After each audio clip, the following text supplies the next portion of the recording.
Cordial saludo, mi nombre es Víctor Osorio Cadena, soy estudiante de la carrera de Psicología de la Universidad Nacional Abierta a Distancia UNAD y en este momento me encuentro cursando el curso de Ética y esta es la presentación de la tarea de la fase 3, Fundamentación Normativa.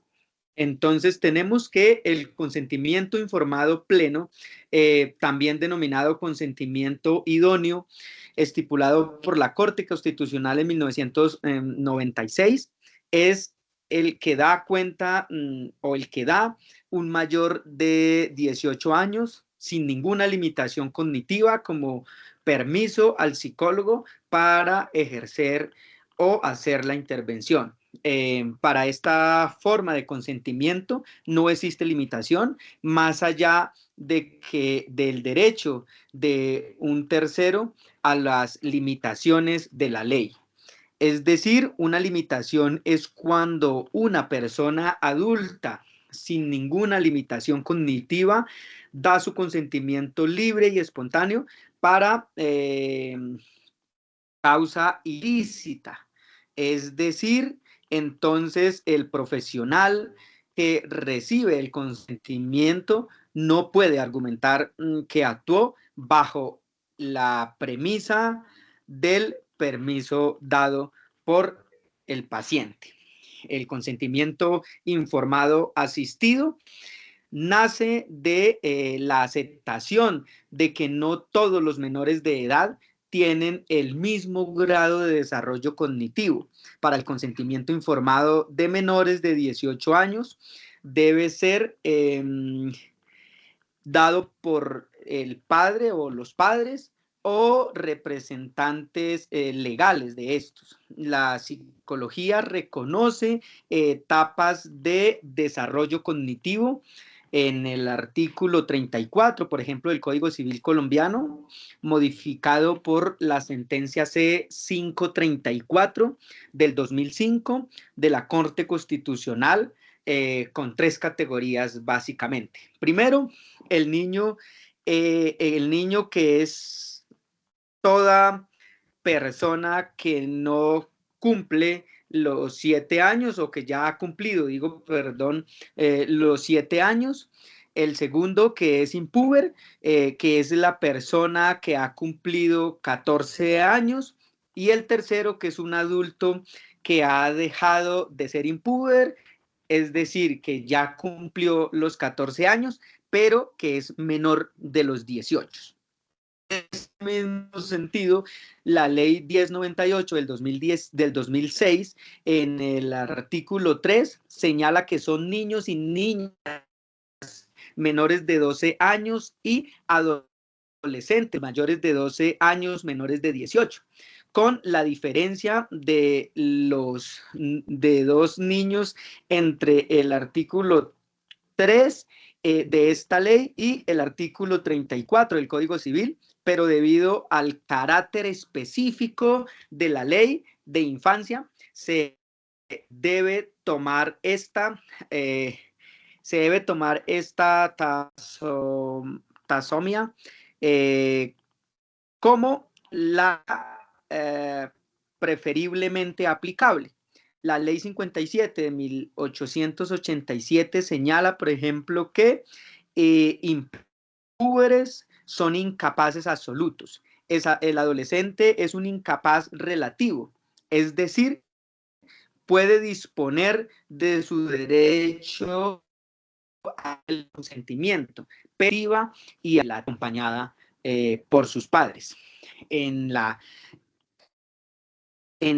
quinta diapositiva tenemos el consentimiento informado legal o sustituto, que según el artículo 36 de la ley 1098 de 2006, el consentimiento informado en casos excepcionales es en las intervenciones con menores de 12 años o con personas en condiciones de discapacidad cognitiva declaradas interdictas, será informado por los padres.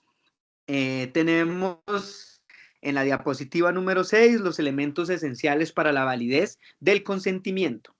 Esto nos indica la claridad de la información, proceso dialógico en donde el psicólogo debe cerciorarse de la información clara, garantizando y respetando a la otra persona en toda su magnificencia y dignidad. Los términos técnicos, artificiales y científicos de poco uso común y solo comprensibles para profesionales de la psicología no garantizan el proceso de consentimiento y la decisión del usuario.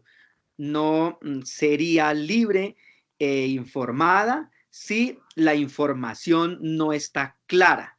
Se le estará, por supuesto, violando al usuario su derecho fundamental a la información clara, oportuna y veraz que determina la Corte Constitucional en el año 2016. En estos elementos esenciales para la validez del consentimiento también tenemos la libertad de consentir, libertad de una persona para tomar decisiones con su libre albedrío, manifestación suprema del libre desarrollo de la personalidad y respeto a su dignidad humana. No todas las personas están en condiciones de desarrollo cognitivo, emocional, cultural y académico que les permita la toma de las decisiones acertadas para su vida. En este caso, la persona puede acudir por voluntad propia o por mandato de otra a un profesional de la psicología y en cumplimiento ético del psicólogo se concreta en dos de sus actuaciones: en darle al usuario una información clara, pertinente, conducente y oportuna, y en donde se explicite las consecuencias de los resultados de su observación y en cerciorarse de que el usuario le ha entendido claramente. Los resultados de la intervención del psicólogo no tienen las mismas consecuencias para todos los usuarios. La patria potestad y representación legal de los hijos e hijas, la Corte Constitucional en la sentencia CU 337 de 1999 y la T 1019 del 2006, señala que en los menores de edad procede el consentimiento sustituto de poderes de los padres, digo, que se reconocen dos casos en consentimiento sustituto. Esta en cabeza de los dos padres en virtud de los derechos y deberes de la ficción jurídica de la patria potestad y que dicho derecho tiene limitaciones. La patria potestad es el conjunto de derechos y facultades que la ley atribuye al padre y a la madre sobre la persona y los bienes de los hijos menores de edad no emancipados, esto según la Corte Constitucional en la sentencia C-404 del 2013. Elementos esenciales para la validez del consentimiento. Seguimos ahí. La Corte Constitucional sostiene en la sentencia C-262 del 2016, además señala que los artículos 42 y 44 deben interpretarse debe interpretarse la definición legal del artículo 288 de la ley 57 de 1887, que establece que la patria potestad es el conjunto de derechos que la ley reconoce a los padres sobre sus hijos no emancipados para facilitar a aquellos el cumplimiento de los deberes que su calidad les impone. La norma es clara y no permite ninguna otra interpretación. La patria potestad está en cabeza de los padres. Por ello, son los dos padres quienes deben dar el consentimiento a nombre de sus hijos menores de edad. Desconocer el derecho de un padre al ejercicio del consentimiento informado es atentatorio contra los derechos de dicho padre. En Colombia, la representación legal de los menores, la patria potestad, que están en el artículo 72 y 288 del Código Civil, están en cabeza de los dos padres y el desconocimiento de estos derechos del menor, el consentimiento debe ser escrito. No en todos los casos, sin embargo, en algunas circunstancias se hace necesario, ya que la ley 1098 del 2006 señala que consentimiento en casos de adopción debe darse por escrito. También la Corte Constitucional señala que la complejidad de los tratamientos médicos, el consentimiento del paciente debe darse por escrito. La Corte en cita señala que en estos escenarios se deben exigir ciertas formalidades para que dicho consentimiento sea válido, tales como se dé por escrito y que sea persistente. Lo anterior con miras a reforzar las garantías de autonomía, información y salud del paciente. La sentencia C-182 del 2016, en el caso del consentimiento informado, se recomienda que el proceso dialógico quede consignado en el documento, el cual no solo garantiza el derecho del usuario, sino que se constituye un instrumento oponible en caso de que al psicólogo se le requiera o se le haga una investigación por faltar a este.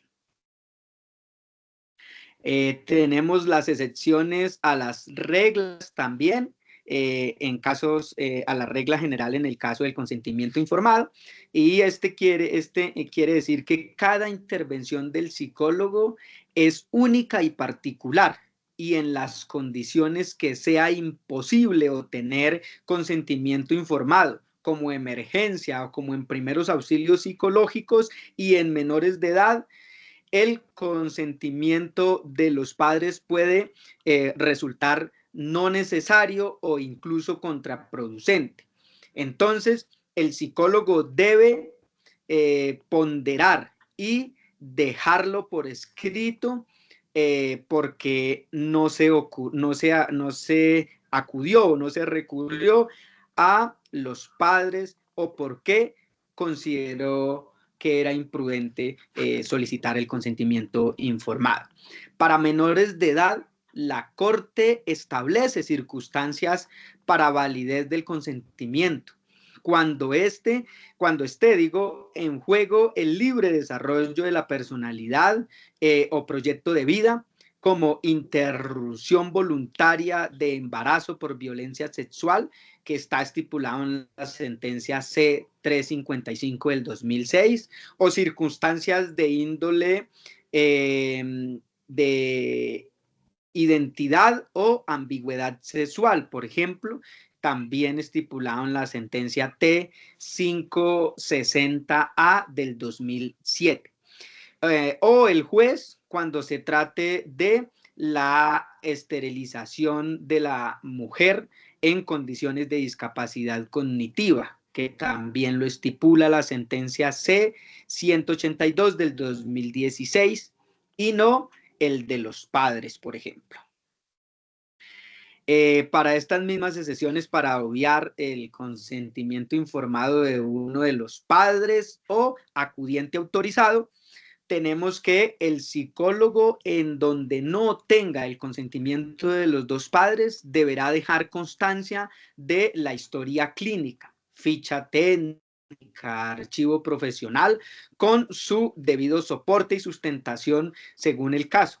Esto implica que debe expresar en el informe si la situación del psicólogo con un menor de edad es por agentes oficioso, según el artículo 48 de la ley 1306 del 2009. El psicólogo deberá informar a los padres cuando estos sean la causa, deberá informar a los padres cuando estos sean la causa de la evaluación por maltrato físico, sexual o psicológico.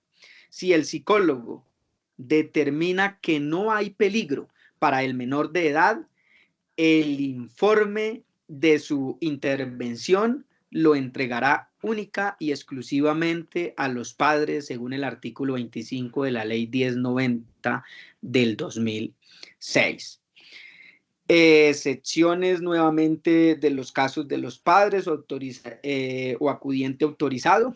En los casos en que el psicólogo actúe con un menor de edad sin el consentimiento del acudiente autorizado o alguno interponga una queja ante los tribunales deontológicos y bioéticos de psicología, el psicólogo en su defensa podrá esgrimir como prueba documental que hizo lo que estuvo a su alcance para que los padres dieran su consentimiento, sin lograrlo, sin lograrlo, digo, como llamadas, correos o mensajes de texto, y argumenta que actuó en los principios éticos de su profesión, en la búsqueda del bienestar del menor, evitando el mal, respetando su autonomía y actuando con justicia.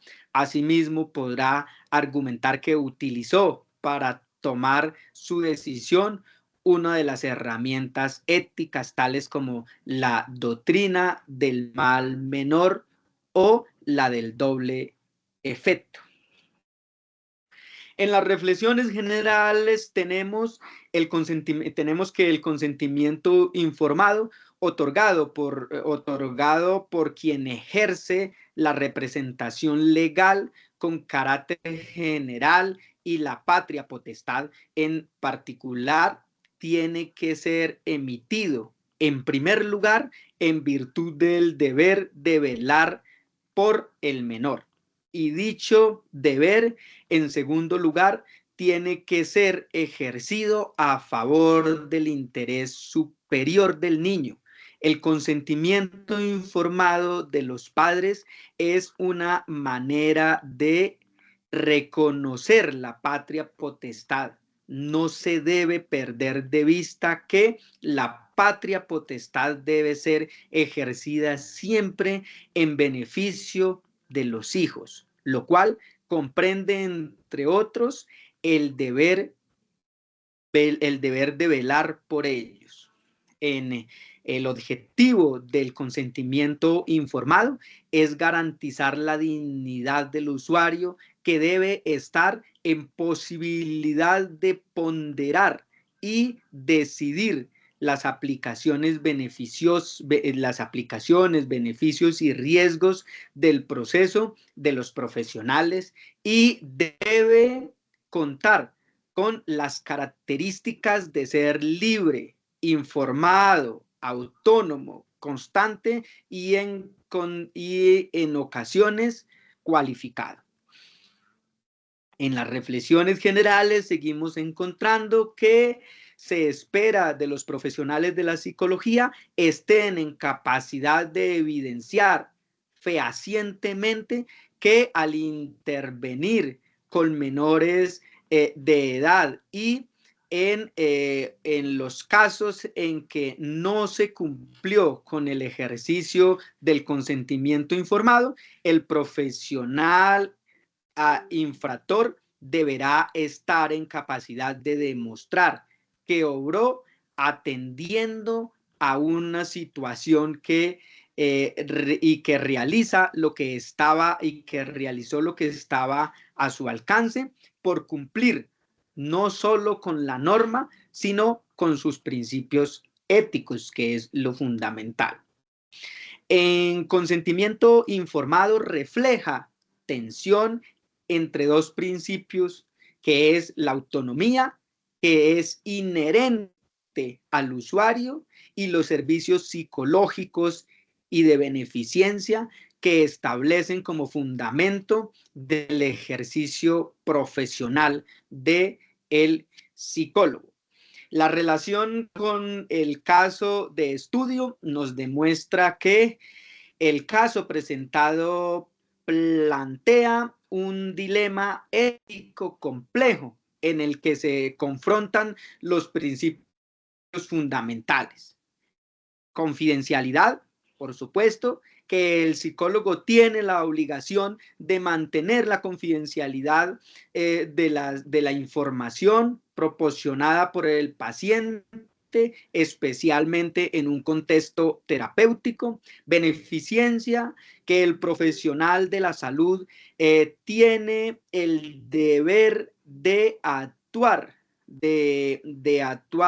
en beneficio del paciente, lo que en este caso podría implicar tomar medidas para prevenir un posible daño con un aborto, por ejemplo, clandestino. La menor de 16 años, por ejemplo, ha expresado su deseo de mantener en secreto su situación, lo que articula la aplicación de protocolos estándar. Consentimiento informado pleno, que requiere que el paciente tenga la capacidad de comprender la información y tomar la decisión y comunicarla libremente. En este caso, la menor tiene capacidad de comprender su situación, pero su decisión podría estar influenciada por el miedo y la falta de información completa. Consentimiento informado asistido, que implica que el paciente reciba apoyo para comprender la información y tomar una decisión, pero la decisión final es la suya. Y tenemos el consentimiento informado legal o sustituto, que se aplica cuando el paciente no tiene la capacidad legal para consentir y la decisión es tomada por un representante legal. En este caso, los fundamentos que se deben tener en cuenta son los siguientes principios éticos. Autonomía, que es respetar la capacidad de la menor para tomar sus propias decisiones. Beneficencia, que es actuar en el mejor interés de la menor, es decir, por su bien. No maleficencia, que es evitar causar un daño a la menor, y justicia, que es tratar a la menor de manera justa, equitativa y digna, por supuesto. Establecer una relación de confianza, que implica crear un ambiente seguro y confidencial para que la menor se sienta cómoda y exprese sentimientos de preocupación si los tiene. Proporcionar información clara y objetiva sobre opciones disponibles, riesgos y beneficios que cada una puede causar. Explorar las motivaciones, entender las razones por las que la menor está considerando un aborto y las alternativas y las alternativas que se pueden considerar, evaluar la capacidad de la menor para tomar decisiones informada y autónoma, involucrar a otros profesionales como un médico o un trabajador social para brindar un apoyo integral a la menor y respetar la confidencialidad, que esto es muy importante, salvo en casos excepcionales en los que exista un riesgo inminente para la vida o la salud de terceros. La decisión final sobre la acción a seguir debe tomarse conjunto con la menor por su edad, madurez y capacidad para comprender las aplicaciones de sus decisiones. Eso sería, muchísimas gracias. Ahí está la explicación de la diapositiva.